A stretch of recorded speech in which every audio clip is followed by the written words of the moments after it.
Hello friends and adventurers, and welcome back to Sally Cat Plays Exile Escape from the Pit. We are now fully recovered from our adventure in the swamp, stealing a big chunk of sword back from the nefarious Sliths. I made enough money selling off loot to use basically all of the skill points we had piled up for all-around stat improvements, and even buy Simon some more spells.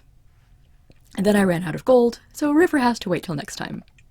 She's okay though, she has Major Blessing. But Simon now has all of the level 6 priest spells.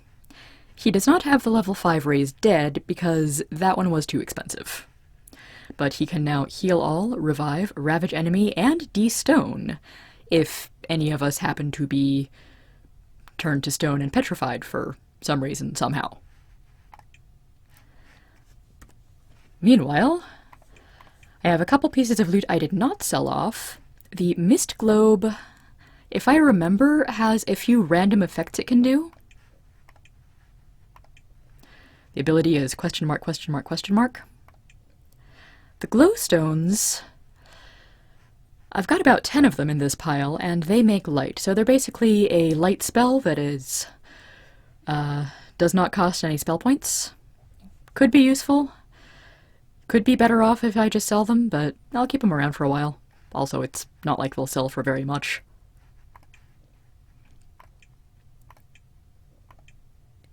Meanwhile, those javelins we picked up, turns out they are lightning rods. The damage doesn't look that great, base 7, bonus 3, but they have the ability Flaming Weapon, so they will do extra damage on top of the base damage. That could be fun if I can manage to hit reliably.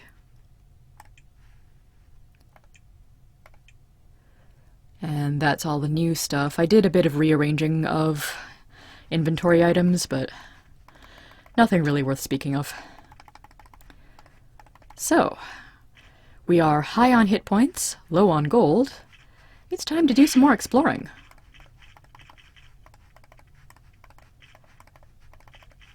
Not that way. No, we want to go westward today. The Great Cave, 100 miles west. The castle, 300 miles west. Yes, that is our eventual goal. Since we've seen a couple of signs now, calling for adventurers to go report to the castle. Ooh. You are at the entrance to a huge cavern. It treats you to a truly amazing sight. The cave floor slopes down towards the center, so you have an excellent view, despite the mist. But more about that later. In the center of the cave you can see a large lake, apparently coming from some sort of spring. Its runoff runs to the south, where it pours into a huge lake of magma. The water then, with an eardrum-searing hissing noise, boils away. The result is that the cavern is not only noisy, but filled with a thick, choking white mist. The humidity has enabled a wide variety of fungus to grow. It's not the most comfortable place to be, but it's a wondrous sight. Wow.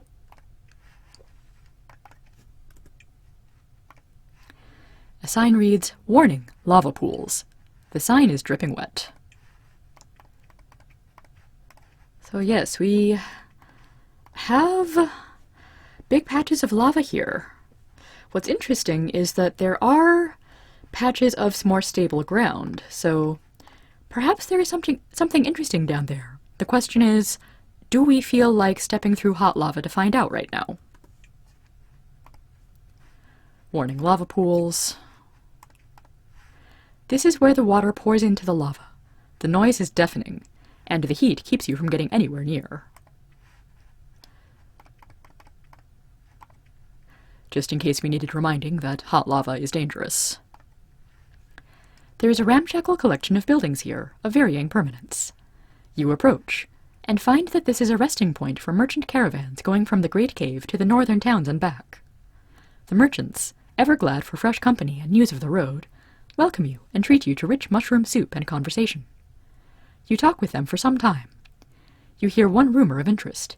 Hideous howling has been heard both near the lava to the south and the Mage's Tower to the east. Very interesting. I wonder if there is some sort of demonic presence in the lava here as well as what we found closer to the Mage Tower. There's a special dot here, completely surrounded by lava. This is gonna hurt. Or maybe not. Why is it not hurting? I'll take it. Okay. You've managed to make your way to the top of a subterranean fumarole. It is capped with a large pool of eminently deadly lava. After a few moments, you begin to see an image floating over the lava. It begins to solidify and move closer. The shape resolves into a gigantic fanged demon floating over the lava. He is restrained by gigantic golden chains. He looks at you with great disdain and says, "Begone, mortals, and leave me to my humiliation. Return when you have the power to defeat Greyhoth. Until then, you are of no use to me." Having said his piece, he floats away again, leaving you alone. Well, okay then. Ah, that lava hurts. So, I didn't actually know that. Apparently, one of these branches of lava is fake lava, and does not burn. That is nice. I did not particularly want to die of hot. Okay, this is the same message about the huge cavern filled with fog. Up northward here is another entrance into the honeycomb. I've done a bit of exploring here off-screen, and you can see why. It is a maze of twisty little passages all alike. There's considerably less secret passage action than I was expecting to find. I guess more of that is in the remake.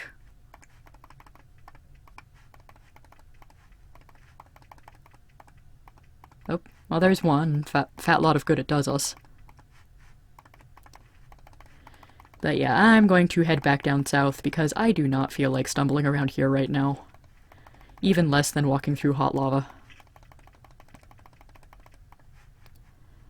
In fact, let's equip another ring of regen.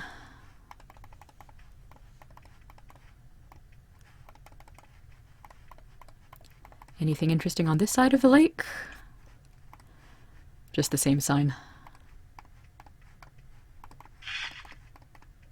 So we may need to come back to this area later, but again, I don't particularly feel like stepping through hot lava just now.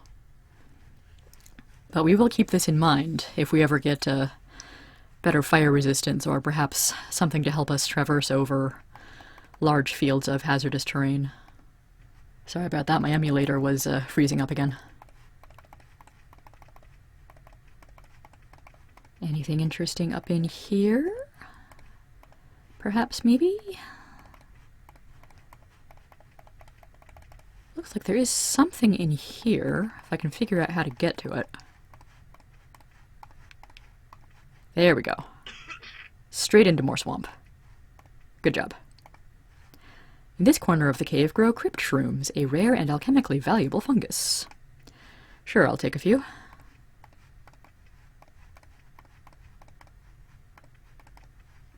And I will scare off some fire lizards. Gosh, we're strong right now.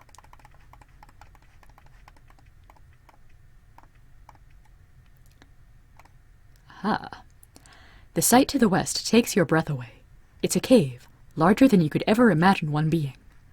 The light from the ceiling fungus is exceptionally bright, revealing that the cavern stretches leagues to the west, and is pockmarked with a wide variety of farms and small towns. The cave is moist, and mushrooms grow very well here. The ceiling is so high you can almost imagine it rains occasionally. Cool.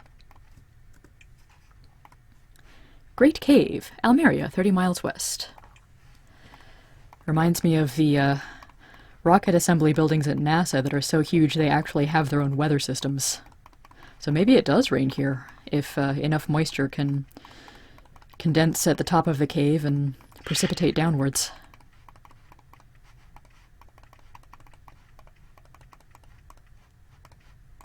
Hello.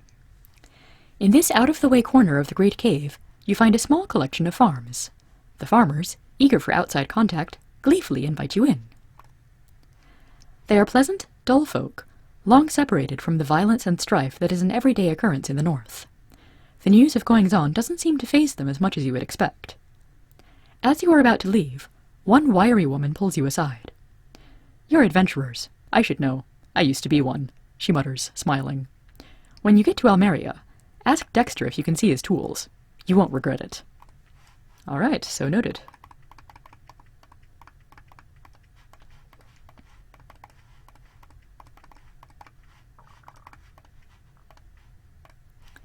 There's a small cluster of stone huts on the riverbank.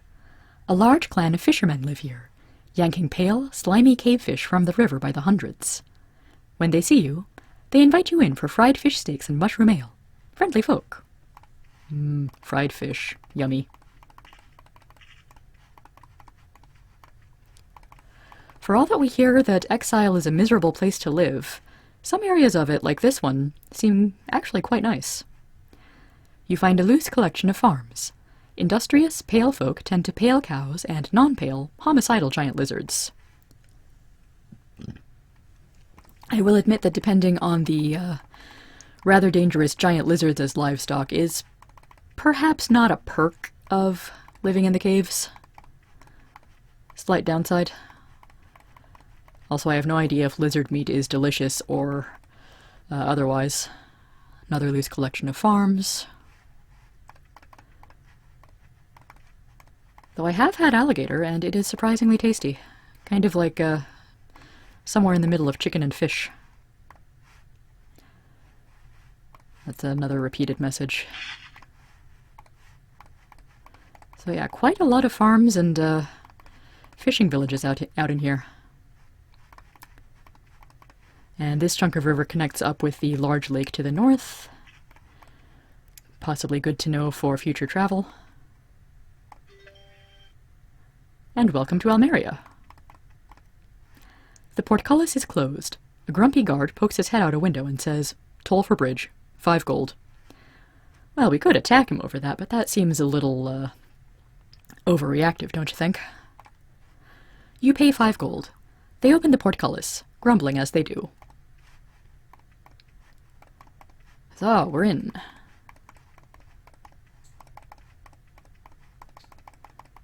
So Almaria is a rather nice town, as towns of Exile go.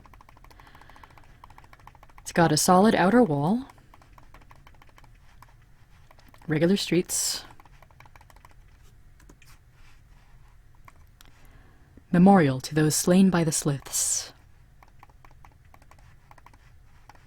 Hello. I'm not sure we've actually seen a child before. You see a truly rare sight. A child. An actual little girl playing among the fungus and slime as if it was normal. She smiles at you shyly. "I'm Kelly." "Oh, just playing." "Yeah, with, my friends." She flashes you a mischievous smile. "Yeah, the statues. They're who I have to play with, so that's who I play with. This is where Mommy puts me while she works." Yeah, Mom puts her child to play in the cemetery. That's, good stuff there. Exile doesn't exactly have a thriving daycare industry for obvious reasons. "Rhiannon is my mommy. Julio is my daddy. They do stuff."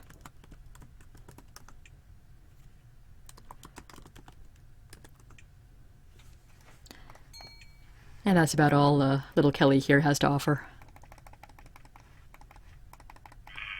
I see lizards, and they see me. Oh, hello. A heavy-set man with a mustache and very dark complexion is working at a bowl of stew and bottle of wine. He's dressed for travel, and apparently has brought his lunch outside. "Greetings, come join me." He waves at an empty seat. "I'm Montgomery. Call me Monty." Yeah, I think this guy is supposed to be in the inn and has gotten out somehow. "I'm a merchant, you see. I'm heading back up to Murtis, back from a run to Patrick's Tower." What about Murtis? Nice, peaceful farming town to the northeast. Hope to settle down there. Shrooms grow well, and they know how to treat a merchant. Yeah, bit of a shame about the undead problem, but what can you do? And it's true, they do have excellent food and know how to treat merchants. Who is this Patrick? Tell me about the tower? Ah. Southwest. Archmage named Patrick runs a school there. Gloomy place now. His wife is sick. Not much hope for her. If someone could heal her, they'd pick up a pretty penny, but I'm not betting on it happening. Why, thank you for the quest hook, good sir.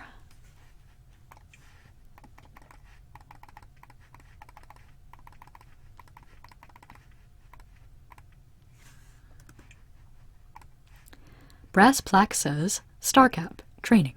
There is also a sun design.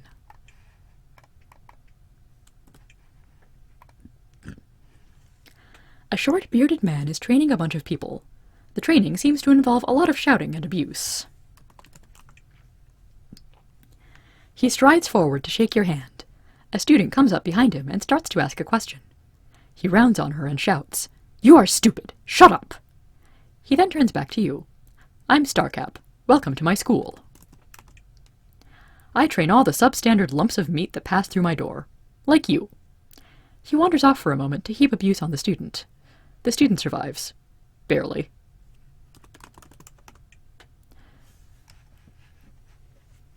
So, we can get training from this guy, but I already spent all my golden skill points for the time being, so no need to hang around.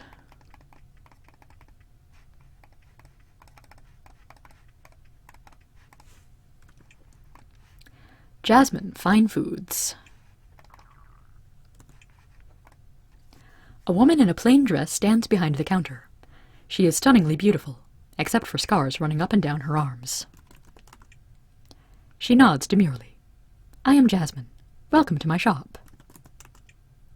I sell rations. You may buy them. For prices I'm sure you will find quite reasonable." Her smile turns slightly evil. It causes me no sadness to see the lizards go. Lizards, huh? Yes. Before I went into exile, I tended sheep. Nice animals. Never tried to kill you. Lizards are as useful. They provide leather and decent meat. But they're stupid and vicious. She gives you a close look at the scars on her forearms. Vicious.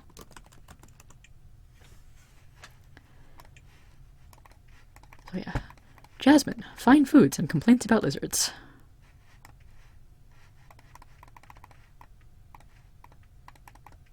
Hello, you look important. There's a very large bearded man in simple embroidered robes sitting behind the desk. He's juggling figures on sheets of parchment. He turns to address you. "I am Mayor Bevan, Lord Protector of Almaria. Taking care of this city and the surrounding area, and I can do it just fine without a bunch of adventurers such as yourselves butting in. The last thing we need is adventurers. You won't get a token here, fellow." Token? But I've already got one of those. He grins nastily. "To see the king, you need a royal token, and you can only get one from a council member.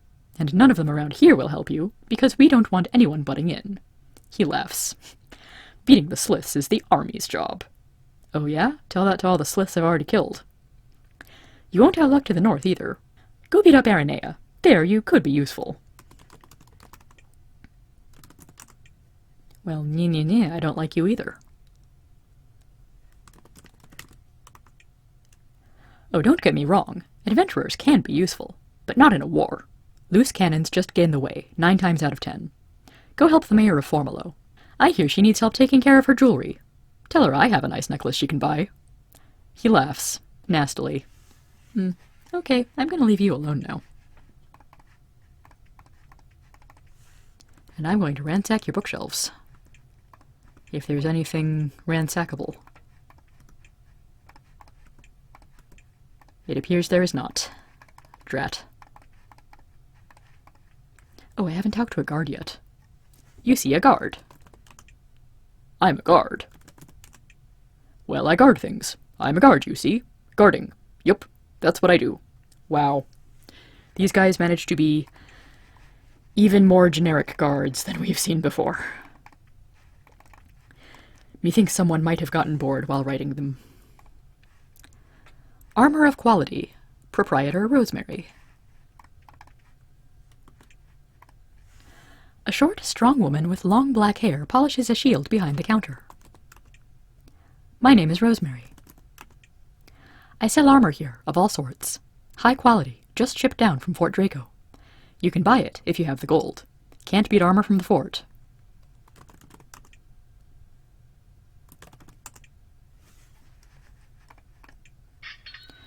So we've got iron and bronze stuff here. Not bad. Middling good quality. Ha. Yes, Fort Draco is far, far, far to the north. It's an iron-rich area, and they have a forge. They can even make steel. It's as good an advantage over the Sliths as any. Okay. We're done with you. Fine Blades, Proprietor Ramirez.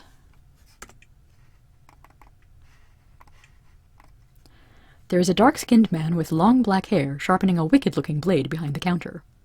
He smiles at you when he sees you, but doesn't stop sharpening. I'm Ramirez. You can purchase from me fine weapons. That's what I'm here for.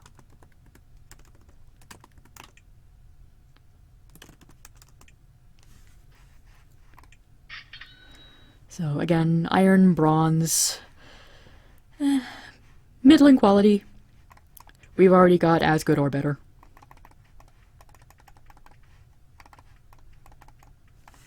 Ha, here's the inn where Montgomery should be. An archer sits at this table. A half-empty bottle of wine sits in front of him. He belches. I'm Ramon. I'm on leave. I've been running raids against the Sliths. He hawks and spits on the floor. Vicious bastards. Tough as nails. Smarter than the kiddies. We've been trying to raid this fort they have in the swamp. It's like some major sacred temple, though. We couldn't get near it. Ah, I don't know how the humans are ever going to hit the island. Well, we did manage to not only hit the temple, but ransack it quite thoroughly. Island. The Slith leader, I can't pronounce it, Big Slith, lives on an island to the northwest. King's looking for someone to hit it. Fat chance. He thinks. I met someone who saw the island once. Name was Chuck. Probably dead now. We'll win this war, but it'll be a bloody, bloody business. He returns to his wine. So, we'll probably be hearing more about that island with the Big Slith King soon enough. A tall, thin woman with lovely, long brown hair tends bar. I am Rhiannon. Welcome, welcome, welcome. She seems far happier that you have arrived than she should. Well, you could buy some food. The merchants haven't quite bought us out of rations yet. The common room is full, I'm afraid. Merchants again. But the nice room is free, only 15 gold. And we have wine. Yes, wonderful, wonderful wine. And even edible. Made by local farmers, and not much money for a bottle. It's in bottles. Bet you never thought you'd see booze in actual bottles again. And this is the only place you can get it. Better buy some soon. I could sell out at any moment. And here we can get a bottle of wine. No room in inventory. Someone else can get a bottle of wine.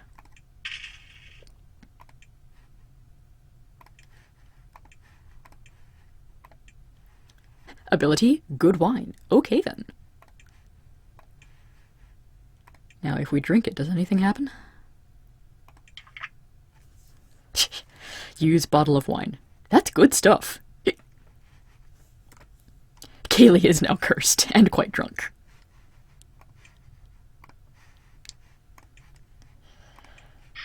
So drunk, we're gonna buy another one.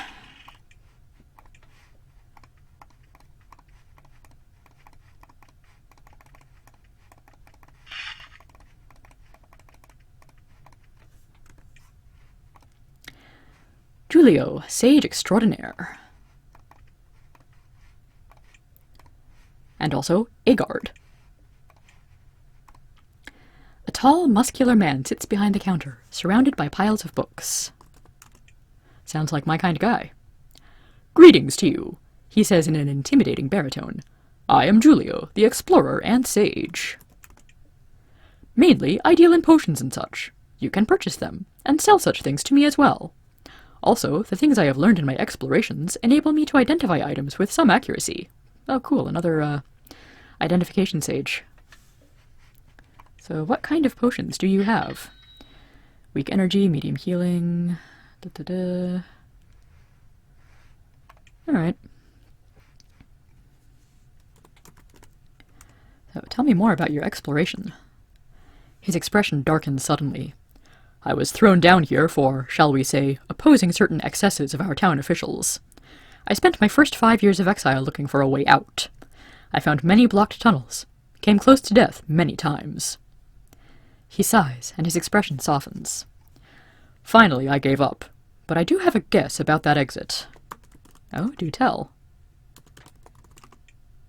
I explored the eastern tunnels, and wandered the caves of the north and south. No luck. But there are many areas to the west that humans have rarely, if ever, trod. A system of caves this large must have an escape route somewhere. If it is anywhere, it is west. And when someone finds it, I'm going, even if I'm 90. So, anything... Yeah, I think that's all we can get from Julia right now, but very interesting ideas there about finding an exit, escape from the caves. Dexter the Fletcher. Hey, this guy, we should ask him about tools. Sunk down behind the counter is a man so slight you're surprised he's not invisible. Sparse, wispy hair is arranged on a rapidly balding pate. He smiles at you in a disturbingly toothy way. Welcome, I'm Dexter. I sell archery supplies. Mainly. Let me know if you want to purchase any. Okay. Oh, bronze arrows and throwing knives. Very good. I'll have to keep you in mind when I'm out of ammo and have more money. Meanwhile, he laughs and checks to make sure the store is empty. Yes, I sell certain, tools. And believe me, nobody is more adept in their use than I. Whenever you want any tools, just remind me you're an adventurer.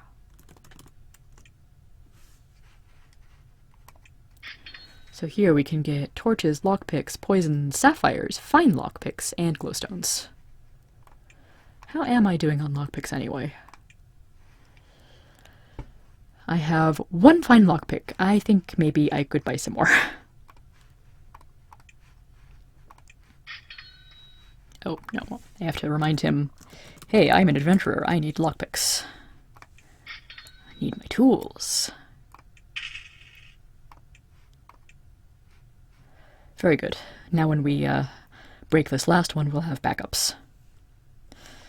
Oh, also, while I'm in my inventory, I mentioned last time that I was basically out of energy potions.